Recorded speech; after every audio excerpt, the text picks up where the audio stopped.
Hi, I'm starting this tally leaf, which can be made in so many different ways, but it always turns out that you just want basically an almond shape,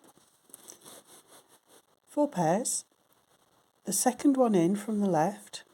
I always choose the one that has the most thread on, especially if there's a row of tallies, so that you always have one of the full bobbins to do it. Last thing you want to do is to start running out of thread. So I've got a little bit of a cross twist on there ready, and my worker I'm going to leave long, and the others I'm going to wind short. This is how I do it. Just putting a pin underneath and winding that up. Just putting a pin under the thread, pulling it so that it's as long as I want it to be, and then winding that up. So I've got 3 the same length. And this is my wand. This is the one that's going to do the work. Now, what I want to do to start with is make sure that the 2 outer ones stay at right angles to each other. The middle one, you can always see the middle one going down the centre of the leaf like a spine. So, tension is everything. Too much tension can ruin it. Too little tension can ruin it. And everybody finds their own happy medium. This just happens to be the way that I've found it works with the thread that I use and the way I hold. I'd be shouted at, but I actually hold my bobbin like that while I'm working with it. I find it easier. Right, okay, over the outside. Over and under the outside. Over the middle, under and over the outside. That, and then back under the middle. That's my choice of weave. And as I'm pulling, I pull down to actually park the thread so that I can see that there's no stuck out bits gathered at either side. Then I tension it up.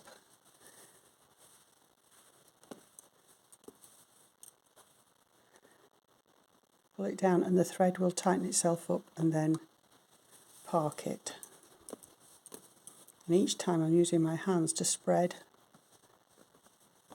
these 2 slightly out of, there we go,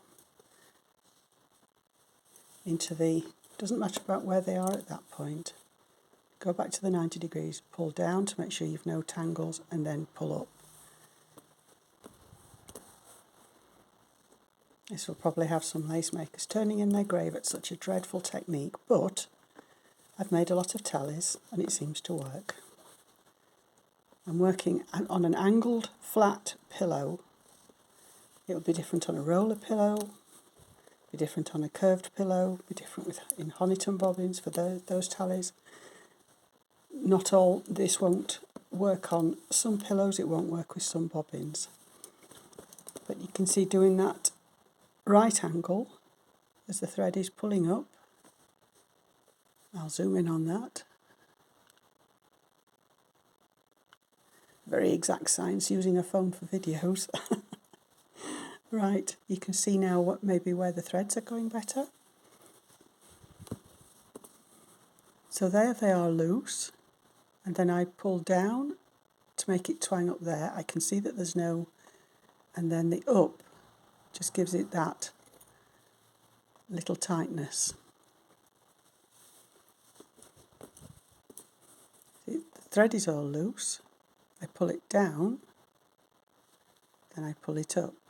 If you pull it too tight, you'll end up with little holly leaves. But you can always if you find that you have overdone the tension, just go back and take the last couple of rows out. It's easy enough to do because while it's loose, you're not committed. There are no knots in it or anything. So back to the middle one. There's all my loose threads. Using my right angle. Storm on a bit with this. I use such very short threads because it's easier to, on the passive ones, because it's easier to spread them at the 90-degree angle. And having said that, one of them has just come short, made itself long again, so I'll just tighten that up back again. And as I've left it, it's pulled the thread down. It doesn't matter. You put your right angle out again and just gather it back up again.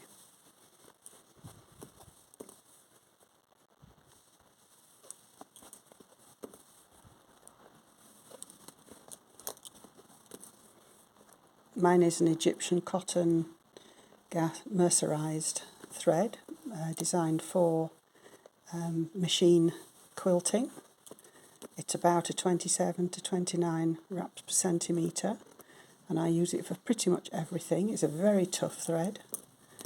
It's not the best one for lace making, but I find it a lot stronger, but it does, it is a rounder thread than some of the lace making threads, and the lace making threads can give a much smoother, and especially if you use silk, you can get some fantastic tallies made with silks. Now I've reached about the middle, and I don't really want to be making it much wider than that. I want them all to match. So I won't be as wide. I don't want it to go much wider, so I'm not pulling quite as much tension, and I'm letting them go. I want it to, you see, I've got a tiny little bit there on the edge that when I finish it's going to be stuck out, so I'll just go back and just, there we go, tension it back in again. If you spot them before you go too far, you get a smooth edge. Pull a bit more thread off the worker. I'm not pulling the side ones out at 90 degrees anymore. I've just brought them in slightly because I don't want them to keep going wide. You see that it's now starting to go longer rather than wider. It's lost that big V shape.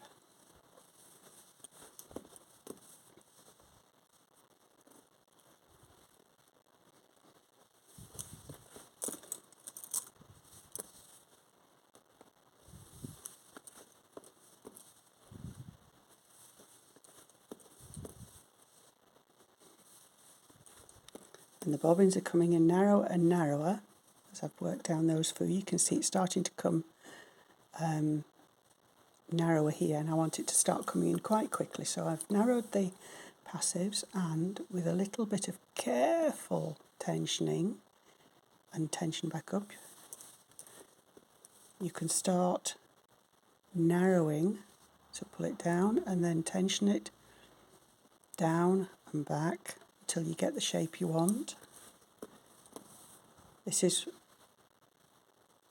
where you design the shape of the end of your bobbin, and it's worth taking the time, not your bobbin, your leaf, I mean, it's worth taking the time to get this end right, because a lot of them end up with a point right from the middle, and as you can see they're coming in nicely like that's coming nicely like an almond shape there.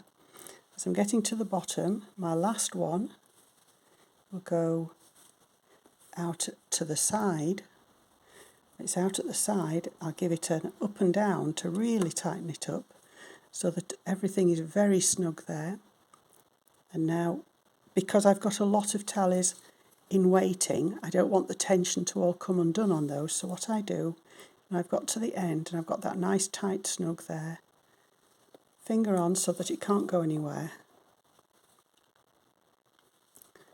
Loosen the one next to it. This bobbin started, my worker bobbin started on that side, 1, 2, is the second one in. So I will knot it with the one on this side. I always knot on the opposite side. So I just make an overhand knot, let go, and the knot will go up to the tail there.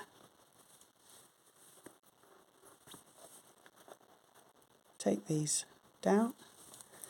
And now that is pretty safe to throw about and bring the next lot down ready for the next tally to be worked.